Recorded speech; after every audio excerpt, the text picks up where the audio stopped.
Hi, this is Bill. What I'm about to discuss is requirements management with Dimensions RN.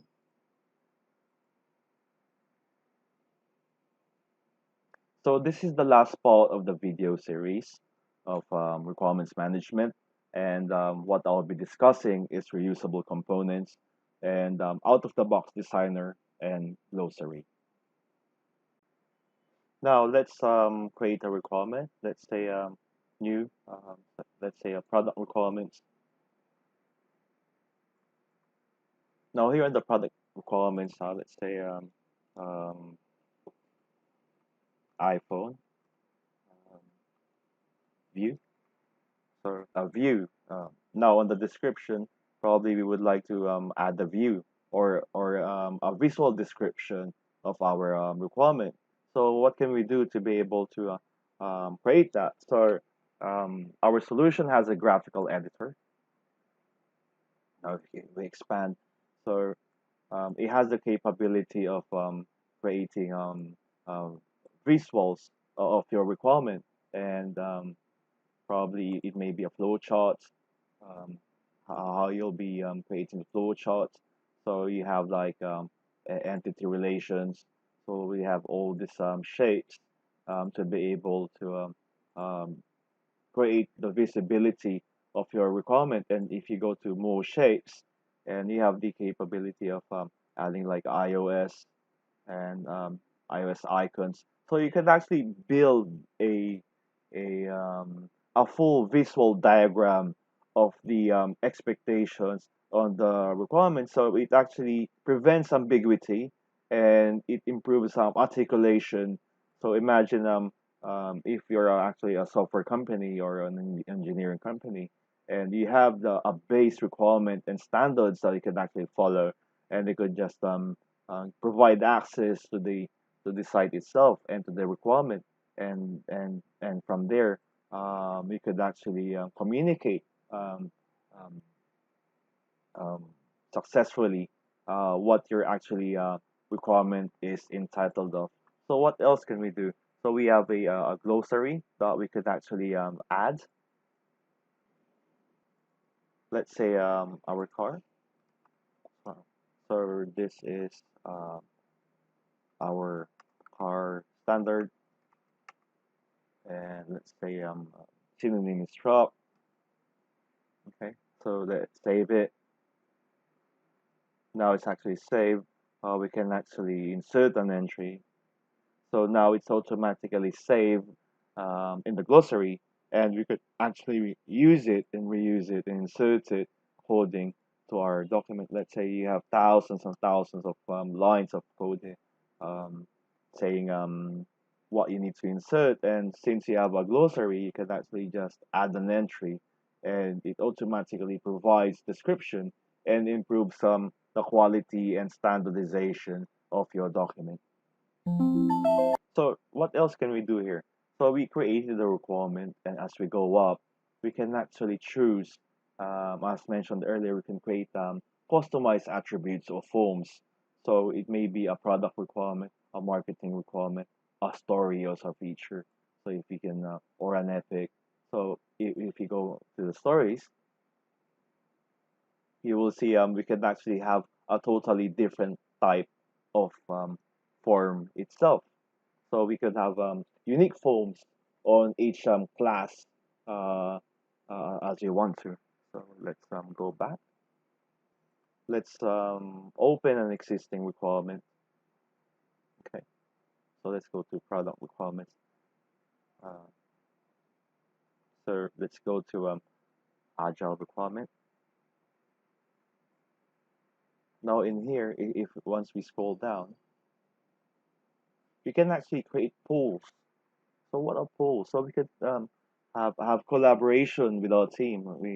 We have a certain discussion, and we can actually involve users, and we could just add users who will be notified, or maybe a group of users who will be notified, and and discuss um, what we need to discuss, probably a collaboration, a co-authoring of this document itself.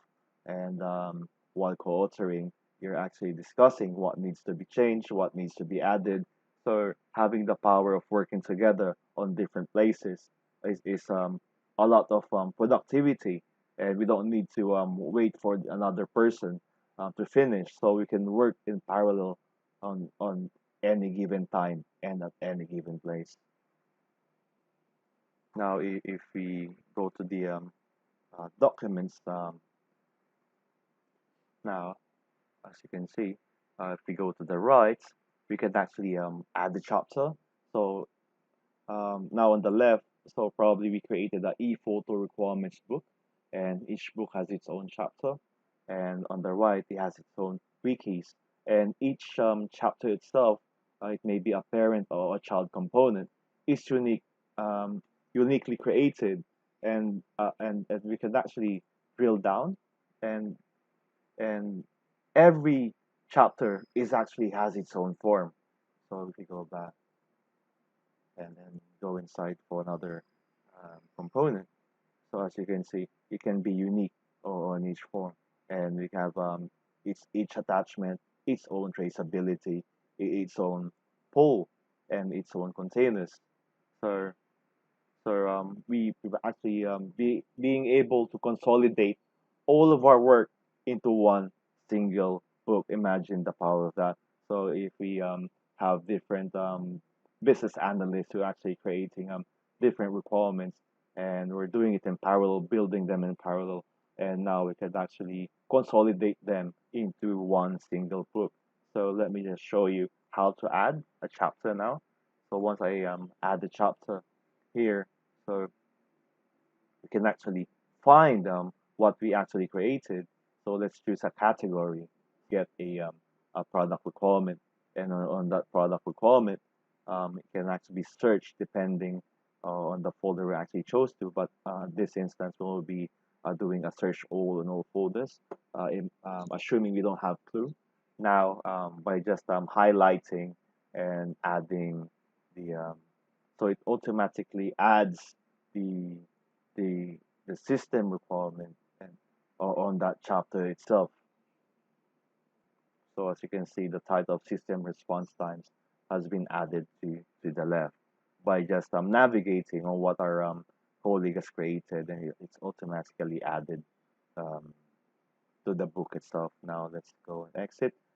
Let's do an export. So probably we're actually created a book now, and it's ready for sharing as a book or as a Word document. So we can actually transform it, um, uh, all the work that we have done into a single book. So let's use Word document. Now it's been generated. Let's open that Word document. Now um, the requirements, e-photo requirements, has now been converted into or a Word document. Imagining the power of that. We have so many requirements, and probably we have created thousands of pages of business requirements and functional requirements. And since actually it's reusable, and now it's actually been converted into a Word document for probably review or submission to a client as we desire. Let's say we would like to reach out to a colleague and probably create a comment. Now on the right, as you can see, we could see a full traceability of the previous conversations about this e-photo requirements, and as easy as adding a comment here. So this is a comment and a reply, I would say, once we save. So we can actually see and comment on the document itself. Now, by using all these features of our Dimensions RM requirements management solution, we will able to use to do reusability, the ease of navigation of created documents, standardized forms, quality check of document has been which has been created, and we have out of the box visual designers, which results to improve the speed, agility, and collaboration, which actually results to faster delivery, improved quality of our requirements document. So this is all for now, and this is the end of my video series. Please add some comments to my channel, and you can actually ask or request any videos that you would like me to provide that can help your company out. Thank you for now.